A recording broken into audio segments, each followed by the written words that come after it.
Нұржан, бүгінгі жеңіс құт болсын. Ынтымақ командасы көл жергесінде өткен негізелі Қырғызстанның чемпионатында бірінші жолы ошол достық командасын жеңіп чемпион аталып атасыңар да.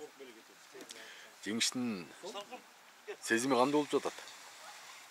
Рахмат, біріншіден. Екіншіден нашу жалпы эле көкбөрү көрөрман, ассалому алейкум.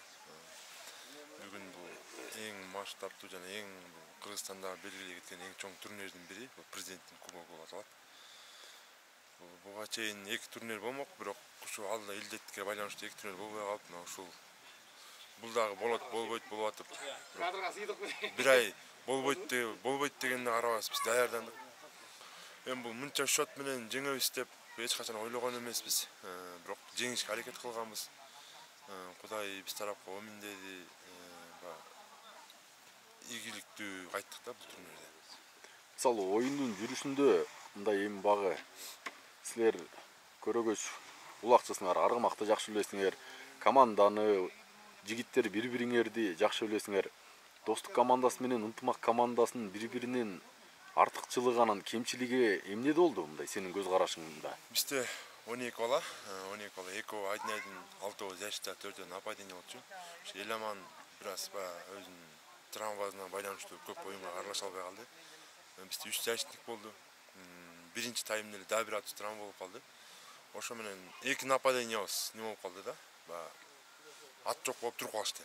Бирок ошо 2 нападениянын ордуна биздин жаштыктер эңкейип булак алып салып жатты да. Бул биздин артыкчылык ошо болду деп эсептей алам. Анткени алар нападенияны караса, алардын жаштыгы биздин жаштыктер эңкеп атты. Ошондой эле мен 3 улак салсам, жаштыктер 6 улак салып кетишти. Бул ошол жактан уттук деп ойлойм. Мен жаштыктер дагы бирдей иштешти да балдар. Себептегинде багы курам жалаң жаштардан түзүлгөн да. Өткөндө былтыр ошол таластан бата алып ошол команда түзүлгөн, ошол жаштар оюн жүргүздүңөр да. Айрымдары жалаң жаш балдар болуп калыптыр деген дагы ой пикир жаратып жаткан да. Бул негизи келечек жаштардын колунда деп коет.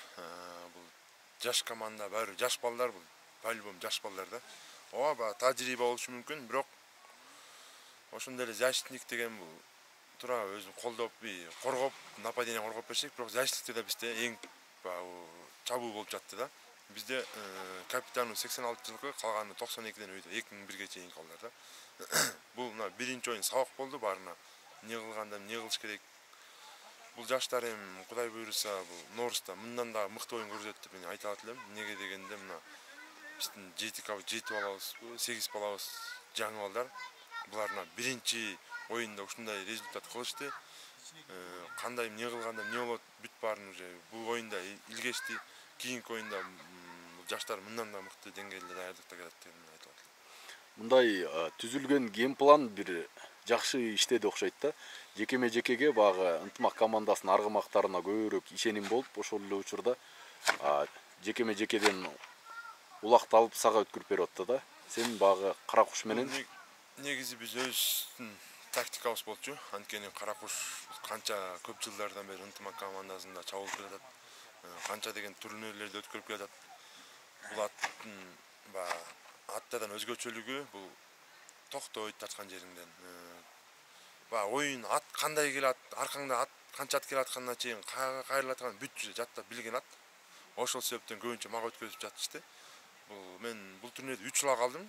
Болгону башталганда 3 улак алдым. 3 улак тең салдым. Эмнеге дегенде анткени ушу балдардын баары азыр командада мага ишенишип, мени гол жаратат деп чоң колдоо кылышат. Ошолордун 12 баланын ишенишин актадым деп мен өзүм айта алат элем. Ошо азыр мыкты оюнчу болуп атам. Бул өзүм жеке өзүм иштеген аракет эмес. Ушу айдын паза алып салып кетип атам. Защиттер алып чыкканда ошону алып салып кетип атам. Бул мен командам болгон мээнет десем болот. жалпы биргеликте, Жалпы биргеликте. Андан тышкары дагы Каракуштун дагы ролу абдан бир чоң болуп жатат окшойт. Сенин оюңду ишке ашырып.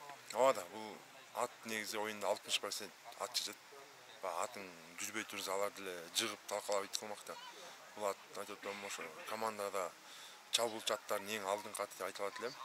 Анткени азыр чабуулда жалаң ушуну оюнга киргизип жаттык, бат-баттан улак тийип калса салып кетет деген. Бирок 3 улак тийип салып кетти.